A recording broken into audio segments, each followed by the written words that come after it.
I went to New York in 2016, तो ये almost 7 साल पुराने मेमोरीज है मेरे, and most of the video is made of those photos. I had a long 16 hours flight from Tokyo to New York and I finally reached New York. New York जाना मेरा बचपन से सपना था, जब से मैंने डिज्नी मूवीज़ देखना स्टार्ट किया था. ये तुम्हारा यूएस में पहला ट्रिप है. पहली बार एक ही बार आता है और पहला अनुभव बहुत स्पेशल होता है. सो एंजॉय, बेशक, बेफिक्र, बिंदास. Okay, I will remember that my entire trip.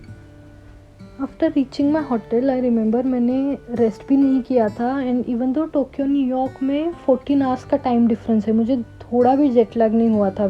शायद मेरा एक्साइटमेंट लेवल ही इतना ज़्यादा था, but my hotel was very near from time square. तो मैंने सोचा कि चलो घूम कर आते हैं. मैंने जैसा इमेजिन किया था वहाँ का नाइट लाइफ बिल्कुल ही वैसा ही था. एंड मुझे याद है अभी भी मैंने होम अलोन का सीडी रेंट कर के वो इतनी बार देखा था, और न्यूयॉर्क का क्रेज़ मुझे तब से चढ़ा था. And finally I was here and very happy. मुझे ऐसा लगा कि न्यूयॉर्क में लोग बहुत ज़्यादा ओपन, लाउड और फ्री थे. मतलब लिटरली मुझे ऐसे फ्रीडम फील हो रहा था वहाँ पे. कोई गाना गा रहा है, कोई परफॉर्म कर रहा है, कोई डांस कर रहा है. एंड वहाँ पे होमलेस पीपल थे जो आईपैड और आईफोन लेके बैठे थे. तो it was all crazy, but at the same time बहुत ही लाइवली जगह थी. न्यूयॉर्क में बिज़नेस ट्रिप के लिए गई थी, तो मुझे कॉन्फ्रेंस भी अटेंड करना था. तो 3-4 बजे जब कॉन्फ्रेंस ख़त्म होता था तो हम घूमने चले जाते थे. और जो कि मैं ऑफ़िस के काम के लिए गई थी, मुझे तब 10 साल का वीज़ा मिला था. तो 2016 से 2026 तक, 2026 तक, हाँ. तो अभी भी वो वीज़ा वैलिड है, एंड होपफुली वीज़ा एक्सपायर होने से पहले मैं एक बार और जाना चाहती हूँ. तो let's see. Then most of the times I was in Manhattan, क्योंकि वहाँ पे मेरा कॉन्फ्रेंस का वेन्यू था. And Manhattan was really gorgeous. You can see the skyline, how beautiful it is looking. And वहाँ से we took ferry to Ellis Island, and we went to Statue of Liberty as well. And let me tell you one thing, Statue of Liberty मतलब photos don't do justice to it. It is so huge.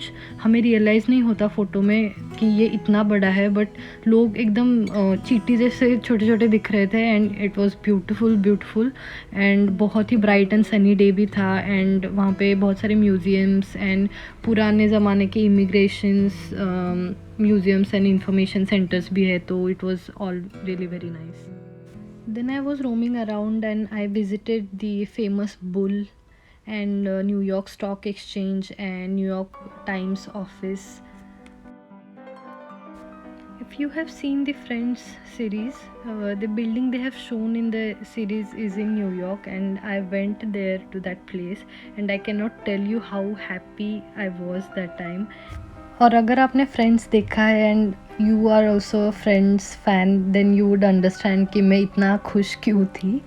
And then उसके बाद मैं मेरे एक colleague के relatives के घर new Jersey भी गई थी. न्यूयॉर्क से we took train to Long Island, and फिर वहाँ से वो लोग हमें पिक करने आए थे. न्यू जर्सी में आई जस्ट फील्ड कि बहुत स्पेशियस है, बड़े बड़े घर है. जैसे न्यूयॉर्क में यू नो बिल्डिंग्स की वजह से थोड़ा क्राउडेड फील होता है, but New Jersey was very spacious, and घर भी बहुत सुंदर थे, as you can see here.